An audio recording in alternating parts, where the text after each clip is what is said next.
How do pop-up matcha drink stands make colorful matcha drinks that go viral? They create visually striking drinks by layering high-quality matcha with colorful ingredients, contrasting textures, and camera-friendly presentation. The bright green color comes from finely ground green tea powder, which is whisked with a small amount of water until smooth and foamy. Vendors often add strawberry, mango, blueberry, coconut, or butterfly pea flower mixtures to create strong color contrasts. They pour each ingredient slowly over ice so the layers stay separate instead of mixing right away.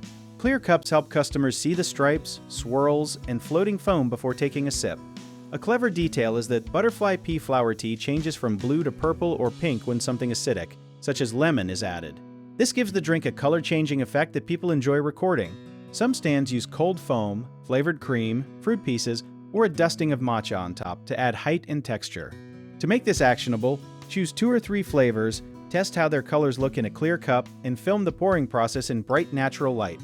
One common mistake is using too much water when mixing matcha, which makes the drink weak and dull, so use just enough water to form a smooth concentrate.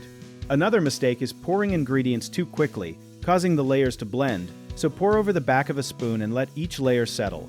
Some people also focus only on appearance and forget taste, so balance sweet fruit with matcha's earthy flavor and a little acidity. Finally, bright colors can fade if ingredients sit too long, so prepare small batches and keep them cold until serving. If you enjoyed the video, check out our online resources that can really help get your business started in the description below.